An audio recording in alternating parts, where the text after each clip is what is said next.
El mar de Altea, en aquel otoño tardío, era un espejo de plomo líquido que reflejaba el cielo encapotado. Desde el balcón de su apartamento, Julián Valcárcel, a sus 72 años, contemplaba la monotonía gris con una resignación que se había vuelto su compañera más fiel desde que Elena se fue. 2 años.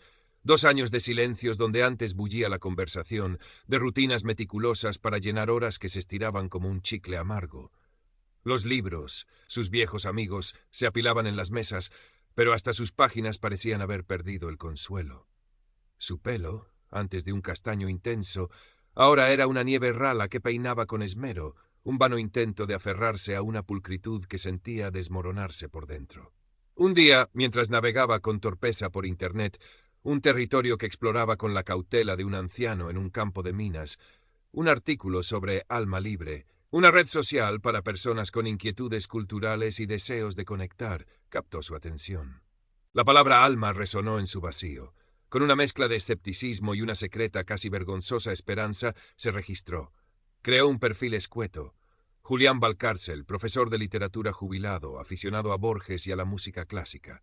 A los pocos días, una notificación iluminó la pantalla. Una solicitud de amistad. Isabella Rossi.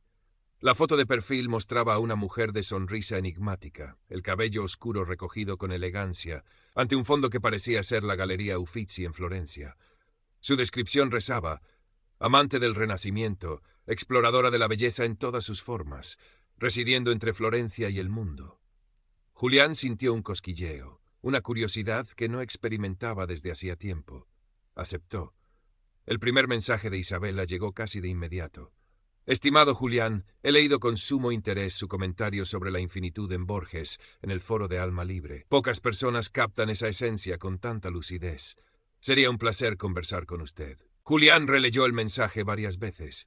Lucidez. Hacía tanto que nadie elogiaba su mente. Sus manos, con ese temblor incipiente que tanto le avergonzaba, teclearon una respuesta mesurada, pero no pudo evitar que una sonrisa se dibujara en sus labios. Aquella noche, el mar de Altea le pareció un poco menos gris. La correspondencia con Isabella se convirtió rápidamente en el eje de sus días. Se escribían largos correos electrónicos explorando los vericuetos de la literatura, la filosofía, el arte. Isabella era, o parecía ser, un espejo de sus propios gustos, pero con un añadido de exotismo y aventura que a Julián le resultaba irresistible.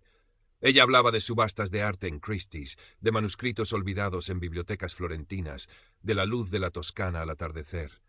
Julián, a cambio, desempolvaba sus viejas pasiones, citaba a Petrarca, analizaba sinfonías de Mahler y se sentía, por primera vez en mucho tiempo, escuchado, comprendido, admirado. «Eres un hombre de una sensibilidad exquisita, Julián», le escribió Isabella una vez, «un espíritu renacentista en este siglo pragmático y ruidoso».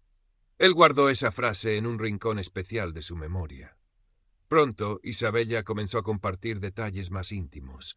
Le habló de su difunto esposo, un reputado historiador del arte, de cómo luchaba por mantener a flote la pequeña galería que él le había legado en el Oltrarno florentino. Le confió sus sueños de organizar una gran exposición sobre mujeres artistas olvidadas del Renacimiento, un proyecto para el que buscaba financiación con ahínco. Julián la escuchaba, la leía, con una empatía que crecía día a día.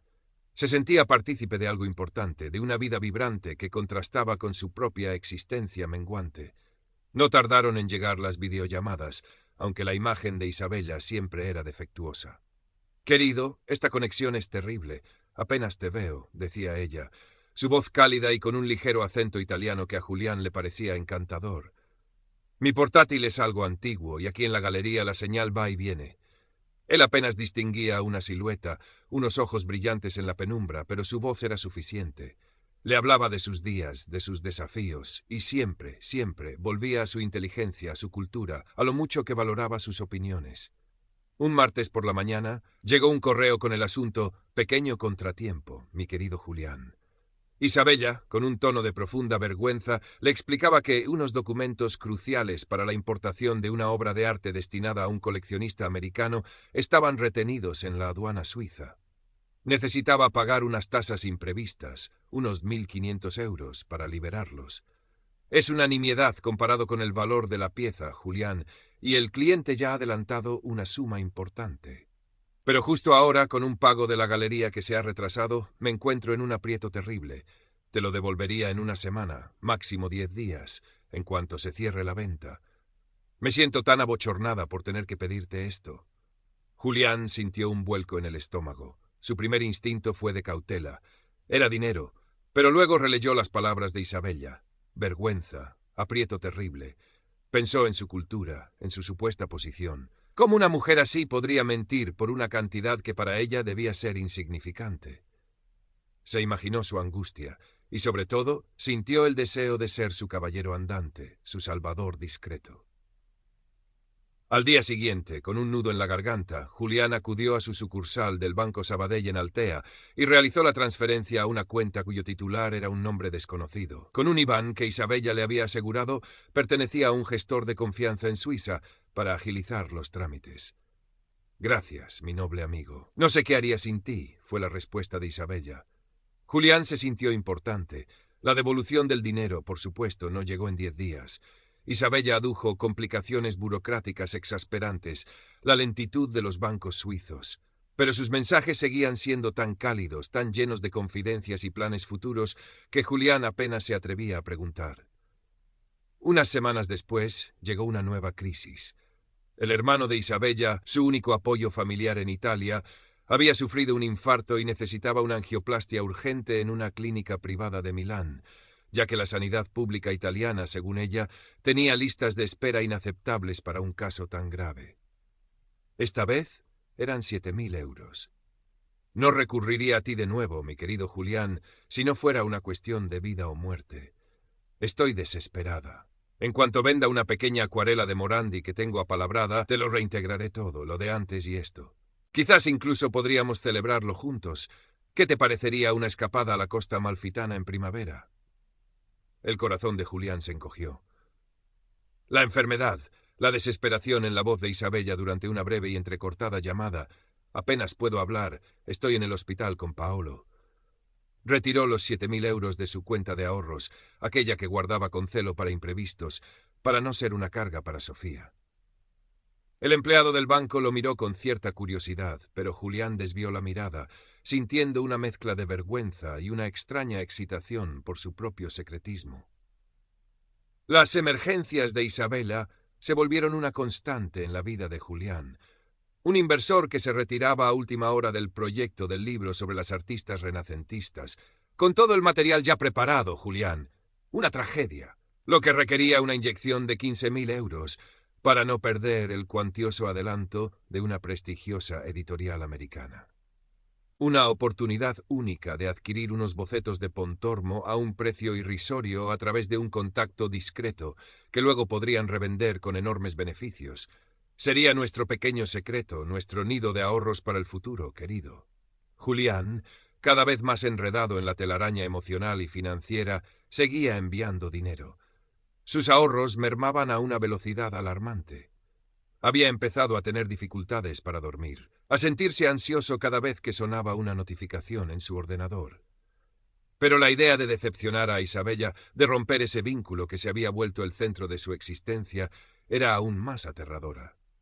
Ella le hablaba de su próxima visita a Altea, en cuanto estos molestos problemas se solucionen. Imaginaban paseos por el casco antiguo, cenas en restaurantes con vistas al mar, conversaciones interminables bajo las estrellas. Era un futuro demasiado hermoso para ponerlo en peligro por una vulgar suspicacia. Sofía llegó a Altea un sábado de febrero para celebrar el 73 cumpleaños de su padre. Lo encontró más delgado, con unas ojeras pronunciadas que su sonrisa forzada no lograba disimular. Durante la comida, Julián habló con un entusiasmo casi febril de Isabella, una mujer extraordinaria, una eminencia en el arte florentino, con la que mantengo una correspondencia fascinante. Sofía escuchó con atención. Conocía a su padre, su formalidad, su tendencia al aislamiento intelectual. Aquella euforia, aquel brillo casi adolescente en sus ojos, le resultaron extraños, desconcertantes. —¿Y la conoces en persona, papá? —preguntó Sofía con la mayor naturalidad que pudo. —Aún no, hija. Vive en Florencia, como te digo, pero tiene planes de venir a España pronto. Es complicado. Ha tenido algunos problemas. ¿Problemas? ¿Qué tipo de problemas? Julián se revolvió en la silla. Cosas personales, financieras, nada de importancia. Una mujer de su posición, ya sabes, a veces surgen imprevistos. Sofía notó la evasiva. Por la noche, mientras Julián dormitaba en el sofá después de la cena, no pudo resistir la tentación. Se acercó al portátil de su padre, que él había dejado abierto sobre el escritorio. Dudó un instante, sintiéndose una intrusa, pero la inquietud era más fuerte. Abrió el programa de correo. Lo que vio la dejó helada. Decenas de mensajes intercambiados con Isabella Rossi. Al principio conversaciones cultas, efectivamente. Pero luego, poco a poco, el tono cambiaba. Peticiones de ayuda veladas, luego directas, menciones a transferencias bancarias. Sofía abrió la aplicación del banco de su padre, cuya contraseña, por suerte, era la fecha de nacimiento de su madre. El saldo de la cuenta de ahorros era irrisorio. Vio las transferencias salientes, 2.500, 7.000, 15.000, sumaban una cantidad escalofriante. Se llevó una mano a la boca para ahogar un grito. Su padre, su inteligente, orgulloso y cauto padre, estaba siendo estafado. No cabía duda. La náusea la invadió. ¿Cómo era posible? Al día siguiente intentó abordar el tema con delicadeza. «Papá, he visto que has hecho algunas transferencias importantes últimamente. ¿Todo bien?» Julián se puso rígido. Su rostro, normalmente pálido, enrojeció. «Son asuntos míos, Sofía. No tienes por qué preocuparte. Pero es mucho dinero, papá. Esta amiga tuya, Isabela, ¿estás seguro de que es quien dice ser?» «¿No será?» «Basta», la interrumpió Julián, con una dureza que Sofía raramente le había visto. «Isabella es una mujer honorable y está pasando por un mal momento, y yo la estoy ayudando, como cualquier persona decente haría. Te ruego que no te inmiscuyas en mis asuntos privados, y mucho menos que cuestiones mi juicio». Sofía se retiró, dolida y alarmada. La conversación había levantado un muro entre ellos. Se marchó a Valencia con el corazón encogido, prometiéndose a sí misma que investigaría más a fondo a esa tal Isabella Rossi. Current Part Characters, 6.580 Total Characters, 1.003.099. Julián, por su parte, se sintió miserable tras la discusión con Sofía. El reproche en los ojos de su hija lo había herido, pero también había avivado su terquedad. ¿Cómo se atrevía a dudar de él, de Isabella? Era la envidia, seguramente. La envidia de ver a su viejo padre ilusionado de nuevo. Se refugió aún más en la correspondencia con su amiga Florentina, contándole de forma velada las incomprensiones de su hija. Isabella, cómo no, se mostró sumamente comprensiva. «Ah, los hijos, querido Julián, a veces les cuesta entender que los padres también tenemos derecho a rehacer nuestra vida, a encontrar nuevas afinidades. No te preocupes, el tiempo pondrá todo en su sitio, y cuando esté allí contigo, Sofía verá lo equivocada que estaba». Las palabras de Isabella eran un bálsamo. Pero la semilla de la duda, aunque diminuta, había sido plantada por Sofía y por las reticencias del director del banco. Sin embargo, el siguiente correo de Isabella la aplastó casi por completo. Le hablaba con un entusiasmo contagioso de una oportunidad de oro. Un coleccionista privado en Nueva York estaba dispuesto a pagar una cifra astronómica por una serie de bocetos inéditos de Andrea del Sarto que ella había localizado. El problema, mi amor, porque a estas alturas, Julián, siento que puedo llamarte así, es que necesito urgentemente 35.000 euros para asegurar la autenticación final y los costes de envío asegurado a Estados Unidos. Es el último escollo. Con la venta de estos bocetos, no solo recuperaremos con creces todo lo que te debo, sino que tendremos suficiente para que me instale en Altea contigo sin ninguna preocupación económica. Podremos dedicarnos a nuestros proyectos, a viajar. Imagina, Julián, la vida que nos espera. Julián leyó el correo con el corazón palpitante. 35.000 euros. Era una fortuna. Ya no le quedaba casi nada. Pero la visión que Isabella pintaba... Altea, ella a su lado, una vida de cultura y afecto, era la promesa de ahuyentar para siempre la soledad que lo devoraba. Recordó las palabras del director del banco, la mirada preocupada de Sofía. Por un instante, una lucidez fría lo atravesó. ¿Y si tenían razón? Pero la voz de Isabella, sus palabras cuidadosamente elegidas, su mi amor, resonaban más fuerte. Era su última oportunidad. Se dijo a sí mismo que era una inversión, no un regalo. Una inversión en su felicidad. Decidió no acudir a su banco habitual. Don Manuel le haría demasiadas preguntas. Buscó en Internet préstamos rápidos online. Encontró varias entidades que ofrecían dinero casi sin trámites. Rellenó una solicitud, adjuntando su pensión como aval. Las condiciones eran leoninas. los intereses desorbitados, pero en su estado de desesperación y euforia febril apenas reparó en ello. En 48 horas, el dinero estaba en su cuenta. Sin pensarlo dos veces, realizó la transferencia a la nueva cuenta que Isabella le había indicado, esta vez en un banco de un país del este de Europa, por cuestiones de rapidez y discreción fiscal, según le había explicado ella. «Eres mi héroe, Julián, mi salvador», fue la respuesta exultante de Isabella. «Prepara la mejor botella de vino de la zona, porque en menos de un mes estaré llamando a tu puerta». Julián vivió las semanas siguientes en una nube de expectación. Limpiaba el apartamento a fondo, compraba flores frescas, releía los pasajes de los libros que pensaba comentar con ella. Incluso se atrevió a comprar una camisa nueva, de un azul más vivo que los tonos neutros que solía vestir. Mientras tanto, en Valencia, Sofía no se había quedado de brazos cruzados, con el nombre de Isabella Rossi, y algunos detalles que había sonsacado a su padre en conversaciones anteriores, su supuesta galería en Florencia, su especialización en el Renacimiento, se sumergió en Internet. Hizo búsquedas inversas de las pocas imágenes del perfil de alma libre que había logrado capturar con su móvil. Los resultados fueron desoladores. Las fotografías de la elegante mujer de mediana edad aparecían asociadas a múltiples perfiles en diferentes redes sociales, con nombres distintos, nacionalidades variadas, pero siempre con historias de mujeres cultas y atractivas en situaciones de apuro económico. Encontró foros de víctimas de estafas románticas donde se describían tácticas idénticas: el bombardeo amoroso inicial, la creación de una intimidad ficticia, las emergencias financieras encadenadas, las promesas de un futuro juntos. El modus operandi era calcado. No había ninguna galería Rossi en Florencia con las características descritas, ninguna experta de renombre con ese nombre en los círculos académicos. Cada descubrimiento era un puñal en el corazón de Sofía. No por el dinero, que también dolía, sino por la crueldad del engaño, por la vulnerabilidad de su padre, por la ceguera en la que estaba sumido. Decidió que no podía esperar más. Tenía que ir a Altea y enfrentarlo con las pruebas, por doloroso que fuera. Llegó a Altea un viernes por la tarde, sin avisar. Encontró a Julián tarareando una vieja canción italiana mientras ordenaba unos libros en la estantería. Había una luz inusual en sus ojos. ¡Sofía! ¡Qué sorpresa, hija! ¿A qué debemos el honor? Hola, papá, necesitaba hablar contigo, urgentemente. La sonrisa de Julián se desvaneció al ver la seriedad en el rostro de su hija. ¿Ha ocurrido algo? Sofía respiró hondo. Sacó de su bolso una carpeta con las impresiones de sus hallazgos, los perfiles falsos, los artículos sobre estafas, las advertencias. Papá, siéntate, por favor, lo que te voy a enseñar te va a doler, pero tienes que saberlo. Esta mujer, Isabella, no es quien tú crees. Current Path Characters 6532, Total Characters 1931. Julián la miró con una mezcla de desconcierto y creciente irritación. ¿A qué vienen estas tonterías ahora, Sofía? Ya tuvimos esta conversación. Te pedí que no te metieras. No son tonterías, papá. Ojalá lo fueran. Mira. Sofía extendió sobre la mesa de centro las hojas impresas. Primero las distintas fotografías de la mujer que se hacía llamar Isabella, asociadas a nombres como Claudine Dubois, marchante de arte en París; Eleonora Ricci, escritora en Roma; Anneliese Weber, música en Viena.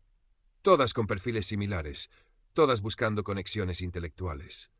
Luego los artículos de periódicos digitales y blogs de seguridad informática que describían paso a paso el tipo de estafa conocido como romance scam o estafa nigeriana sofisticada, donde los timadores estudiaban a sus víctimas y creaban personajes a medida para ganarse su confianza y luego desplumarlas. Julián observaba los papeles con el ceño fruncido. Al principio, una sonrisa incrédula asomó a sus labios. «Esto es absurdo. Coincidencias. Cualquiera puede tener un parecido». «Papá, mira los detalles», insistió Sofía, señalando las fechas de creación de los perfiles, las frases repetidas en las biografías ficticias. «Es un patrón. Y esta gente que escribe aquí», le mostró un foro de víctimas, «cuentan historias clavadas a lo que te ha pasado a ti. La conexión intelectual inmediata, los problemas financieros repentinos, las promesas de un futuro juntos, las transferencias a cuentas en el extranjero con nombres de intermediarios». Los ojos de Julián iban de un papel a otro, su respiración volviéndose más agitada. El color había desaparecido de su rostro. Cogió una de las hojas, la que mostraba su Isabella junto a un nombre y una historia completamente diferentes. Sus manos temblaban visiblemente ahora. No, no puede ser, murmuró, pero su voz sonaba hueca, desprovista de la convicción de antes. Isabella es. Ella es diferente. Hablamos de Rilke, de Petrarca. Ella comprende mi trabajo. Papá, esos son los cebos que utilizan, dijo Sofía con una infinita tristeza. Investigan a sus víctimas. Buscan sus puntos débiles, sus anhelos. Te ofrecieron exactamente lo que necesitabas oír, lo que más deseabas. Julián se levantó bruscamente, derribando una pequeña pila de libros. ¡Calla! No quiero oír más. Intentas destruirlo todo porque no soportas verme feliz. ¡Feliz! ¿A esto llamas felicidad, papá? Sofía también se levantó, su voz temblando de impotencia y dolor. Vivir pendiente de un ordenador, enviar el dinero que no tienes a una desconocida, alejarte de tu propia familia. ¿Esa es la felicidad que te da? Ella va a venir, gritó Julián, aferrándose a la última tabla de su naufragio. En menos de un mes estará aquí. Me lo prometió. Compramos una botella de vino para celebrarlo.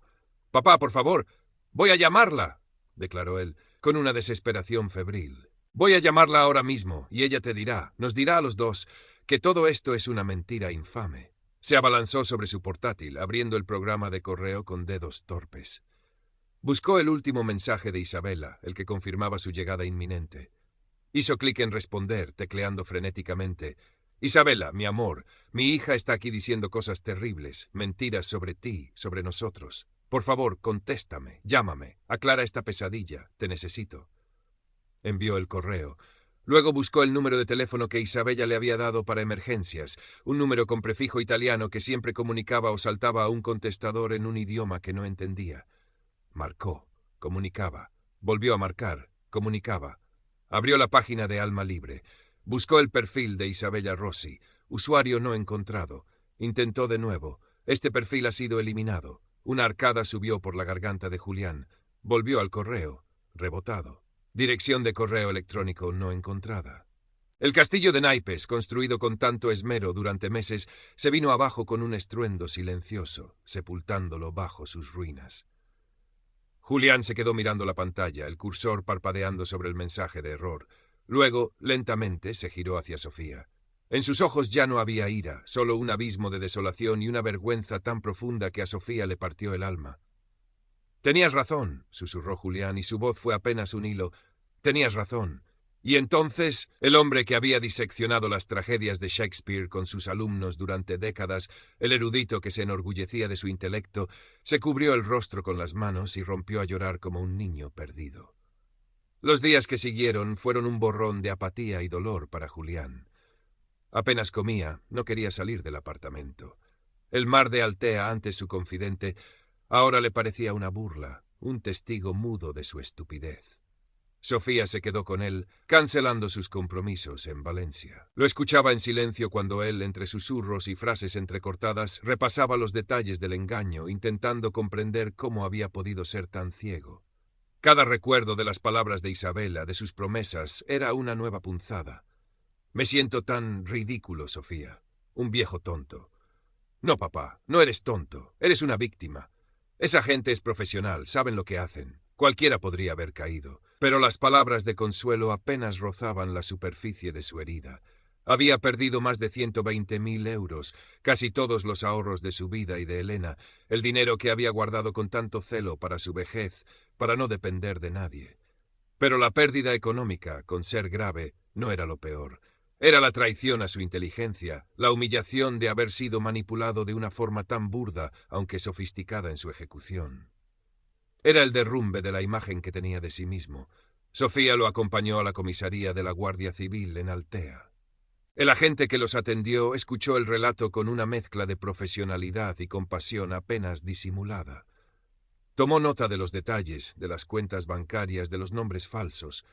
Les explicó, con amabilidad, que estos casos eran muy difíciles de resolver, que el dinero seguramente ya estaría en múltiples cuentas en paraísos fiscales, fuera del alcance de la justicia española. Era, como temían, un mero trámite. Una estadística más. La idea de la terapia surgió de Sofía. Al principio, Julián se resistió con todas sus fuerzas. ¿Un psicólogo? ¿Para qué? ¿Para que me diga lo idiota que he sido? Pero Sofía insistió, buscando profesionales especializados en víctimas de estafas. Finalmente, Julián accedió, más por agotamiento y por no disgustar a su hija que por convicción. Las sesiones con la psicóloga, una mujer llamada Laura, fueron arduas. Julián, acostumbrado a analizar a los demás a través de la literatura, se encontraba ahora en el diván, desnudando sus propias fragilidades. Habló de Elena, de la soledad, de su miedo a la vejez, de su necesidad de sentirse valorado. Laura lo escuchaba sin juzgar, ayudándole a desentrañar los mecanismos de la manipulación, a entender que su vulnerabilidad no era estupidez, sino humanidad. Le explicó el concepto de disonancia cognitiva, cómo su mente había luchado por mantener la coherencia entre la imagen idealizada de Isabella y las señales de alarma que había ignorado. Poco a poco, muy lentamente, algo comenzó a cambiar en Julián. La vergüenza seguía allí, como una sombra pegajosa, pero ya no lo paralizaba. Empezó a hablar del tema con Sofía con más naturalidad, sin el peso abrumador de la culpa. Decidieron, por razones económicas y emocionales, vender el apartamento de Altea. Estaba demasiado cargado de recuerdos dolorosos de la presencia fantasmal de Isabella. Con el dinero de la venta y la ayuda de Sofía, Julián se instaló en un piso más pequeño y funcional en Valencia, cerca de su hija. El cambio de aires, la cercanía de Sofía y sus nietos que ahora lo visitaban con más frecuencia, y las continuas sesiones de terapia obraron un lento milagro. Julián seguía siendo un hombre herido, pero ya no era un hombre roto. Un día, ordenando cajas de la mudanza, encontró una carpeta con los correos impresos de Isabella, aquellos que Sofía había usado para confrontarlo. Los releyó, esta vez con una distancia dolorosa pero lúcida. Vio la trampa, la red tejida con palabras melifluas y mentiras calculadas, y sintió, junto al dolor, una rabia fría. Fue entonces cuando recordó Alma Libre, la plataforma donde todo había comenzado. ¿Cuántos otros Julianes habría por ahí navegando en la soledad expuestos a depredadores como Isabella? Entró en un foro de ayuda a víctimas de estafas online que Laura le había recomendado. Leyó testimonios, algunos desgarradores, otros llenos de una ira impotente, y sintió una necesidad imperiosa de hacer algo, de transformar su experiencia en una advertencia. Abrió un nuevo documento en su portátil. El cursor parpadeaba, invitante. Dudó. ¿Qué podía decir él, el profesor de literatura engañado, el erudito burlado? Pero luego pensó en Elena, en su pragmatismo, en su forma directa de afrontar los problemas. Pensó en Sofía, en su amor incondicional. Y pensó en sí mismo, en la necesidad de encontrar un nuevo significado a aquel desastre. Comenzó a teclear. Me llamo Julián, aunque aquí usaré otro nombre. Tengo 73 años y fui profesor de literatura durante 40. Siempre me consideré un hombre razonablemente inteligente, un buen conocedor del alma humana a través de las grandes obras que enseñé. Hace unos meses caí en una estafa romántica que me costó todos mis ahorros y, lo que es peor, la confianza en mi propio juicio. Quiero contar mi historia, no para buscar compasión, sino para que quizás sirva de algo a otros que, como yo, buscan en la red un alivio a la soledad y pueden encontrarse con espejismos crueles. Siguió escribiendo durante horas, con una fluidez que no sentía desde sus años mozos, cuando preparaba sus clases con pasión. Describió la soledad tras la muerte de Elena, el nacimiento de la ilusión con Isabella, la escalada de las peticiones, su propia ceguera voluntaria, el dolor del descubrimiento. No se ahorró detalles, ni siquiera los más humillantes. Fue un ejercicio de honestidad brutal, una catarsis dolorosa pero necesaria. Cuando terminó ya era noche cerrada. Se sentía agotado, pero también extrañamente ligero. Releyó el texto. Era crudo, directo, quizás demasiado personal, pero era su verdad. Con un clic lo envió al administrador del foro para su publicación anónima. En los días siguientes revisó el foro con una mezcla de aprensión y expectación. Su historia apareció publicada bajo el título que él mismo había sugerido: La erudición inútil, confesiones de un estafado. Pronto comenzaron a llegar los comentarios. Otros ancianos que habían pasado por lo mismo, hijos preocupados por sus padres, personas más jóvenes que agradecían la advertencia. Algunos compartían sus propias tácticas para detectar a los estafadores, otros simplemente ofrecían palabras de apoyo. Julián leyó cada comentario con atención. No se sentía menos solo, pero sí menos aislado en su vergüenza. Su historia, su dolor, había encontrado un eco, un propósito inesperado. Una tarde, Sofía lo encontró en el pequeño balcón de su nuevo piso en Valencia, contemplando el bullicio de la ciudad. Había un libro abierto sobre su regazo, pero no lo leía. Miraba al frente con una expresión serena, aunque teñida de una melancolía que quizás nunca lo abandonaría del todo. —¿En qué piensas, papá? —le preguntó Sofía, sentándose a su lado. Julián tardó un momento en responder. Pensaba en las palabras, hija, en cómo pueden construir paraísos y también infiernos, en cómo Isabela usó las palabras más bellas para cometer la más fea de las traiciones, y pensaba que, quizás, yo también puedo usar mis palabras, las que me quedan, para construir algo bueno a partir de todo esto, aunque solo sea un pequeño faro para otros navegantes solitarios. Sofía le cogió la mano. Estaba arrugada y temblorosa, pero firme. —Estoy segura de que sí, papá. Estoy muy orgullosa de ti. Julián sonrió, una sonrisa leve pero auténtica. El sol de la tarde valenciana, cálido y dorado, envolvía la escena. La herida seguía allí, pero sobre ella, muy despacio, comenzaba a crecer la frágil flor de una nueva esperanza, un nuevo sentido. La literatura no lo había salvado del engaño, pero quizás, solo quizás, podría ayudarlo a sanar y a iluminar, aunque fuera modestamente, el camino de otros.